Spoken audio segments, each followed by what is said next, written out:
Anne Marie Burr, December 14, 1952, disappeared August 31, 1961, was an American girl who vanished under mysterious circumstances from her home in the North End section of Tacoma, Washington.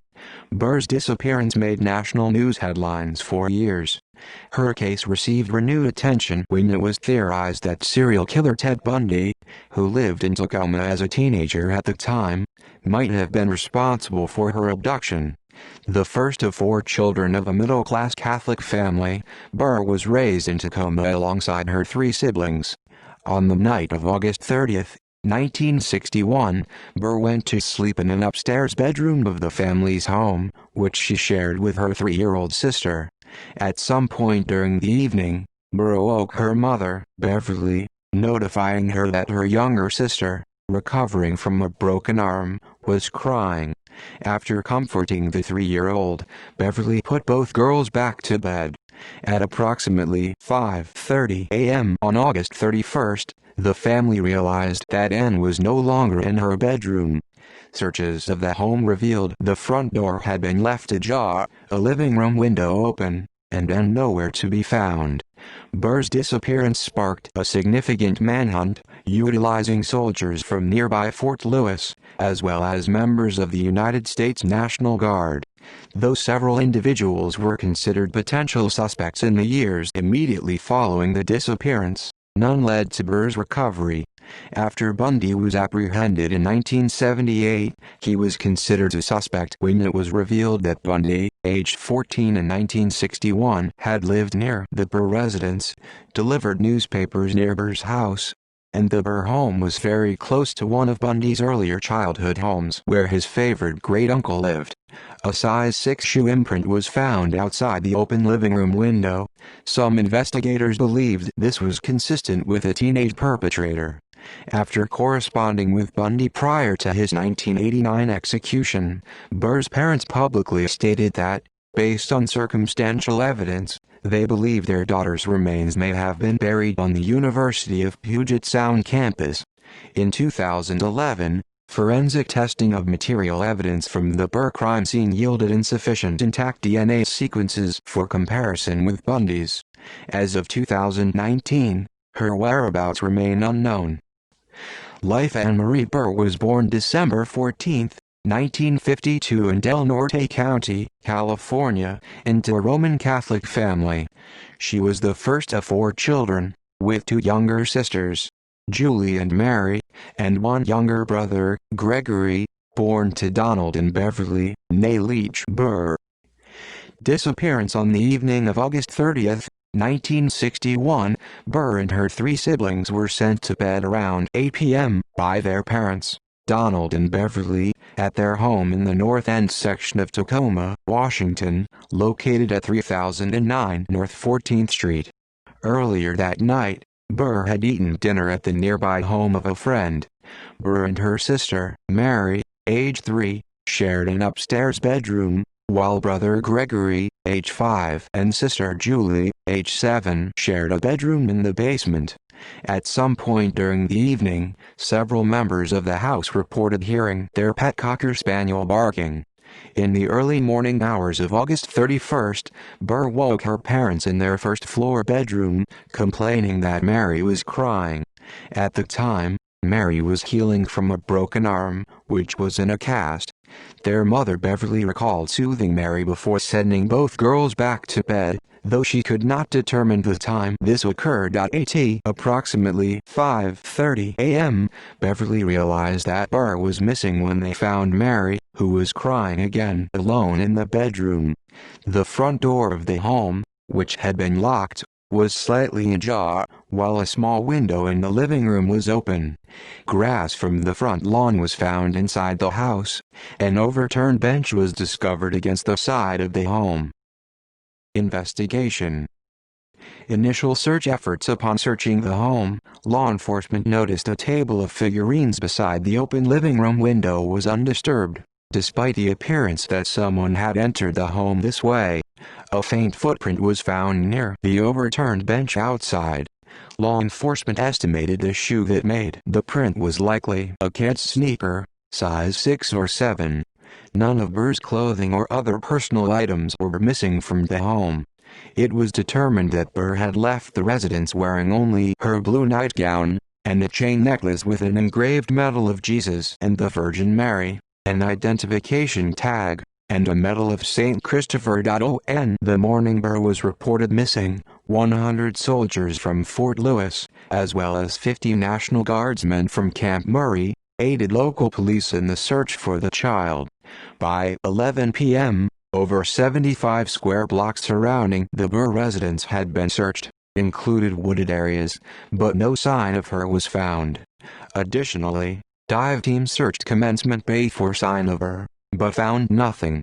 Due to the lack of concrete evidence indicating an abduction had occurred, the Federal Bureau of Investigation only assisted the case on a standby basis. A report submitted in the days following Burr's disappearance came from neighbors who heard screaming emanating from a vehicle with California license plates on the morning Burr went missing. However, when the driver of this vehicle was located, they explained that the noise had merely emanated from the radio and was mistaken for screaming. On September 8, 1961, Donald and Beverly voluntarily took polygraph examinations in response to rumors that they had withheld information in their daughter's disappearance. Both were found to be truthful in their responses. The following day, Burr's maternal grandmother, Mrs. Roy Leach, posted a $1,000 reward for information leading to the discovery of her granddaughter. The reward was increased to $5,000 after the allocation of additional funds. Over 1,500 persons were interviewed within the first 12 days of Burr's disappearance. On October 31, 1961, law enforcement interviewed 31-year-old Hugh Bion Morse, an ex-Marine and suspect in the 1959 murder of 9-year-old Candy Rogers in Spokane, Washington.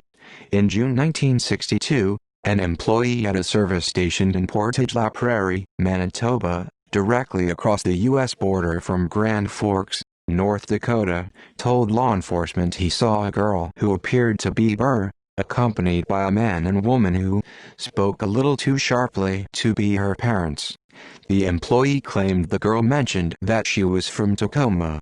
In the winter of 1964, law enforcement attempted to arrest Ralph Everett Larkey in Portland, Oregon. Larkey had been accused of kidnapping Galen Stewart, and was considered a possible suspect in Burr's disappearance, but he committed suicide with a pistol before police were able to apprehend him. Potential involvement of Ted Bundy. After serial killer Ted Bundy was apprehended in 1978, he became a suspect in Burr's disappearance when law enforcement discovered he was a resident of Tacoma at the time of her disappearance, then age 14. At the time Burr disappeared, Bundy worked as a paperboy and delivered newspapers in the Burr's neighborhood, with his paper delivery route crossing nearby the Burr family home. He also had a great-uncle, whom he often visited, who taught music at the University of Puget Sound, which was located several blocks from the family's home.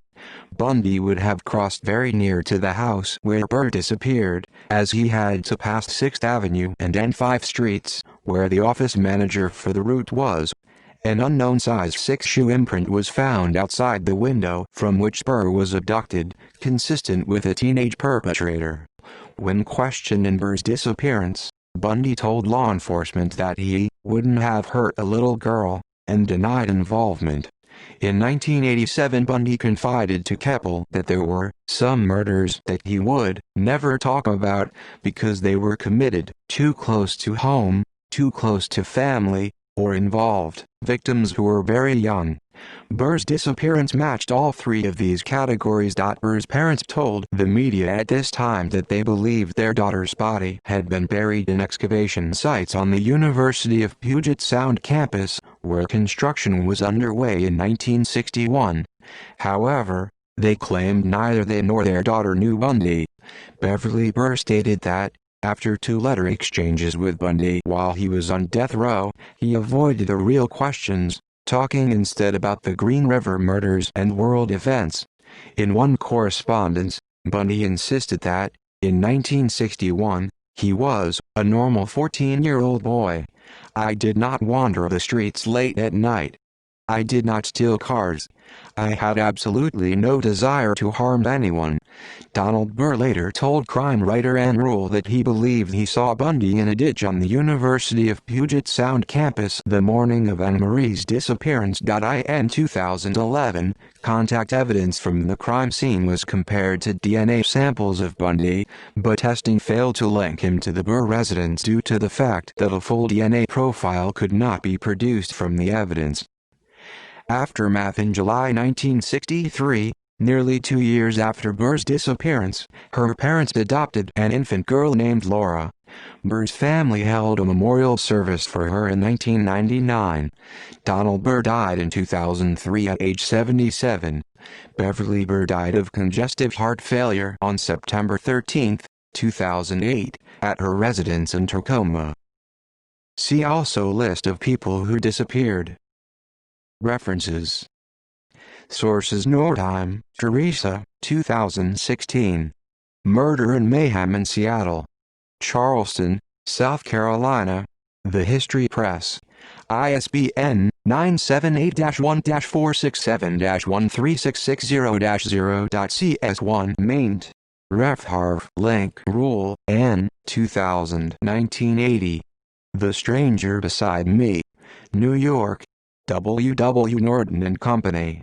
ISBN 978-0-393-05029-5.CS1 maint. Ref Harv. Link. Sullivan, Kevin M. 2009. The Bundy Murders. A Comprehensive History. Jefferson, North Carolina, McFarland. ISBN 978-0-786-44426-7.CS1 maint. Ref Harv. Link.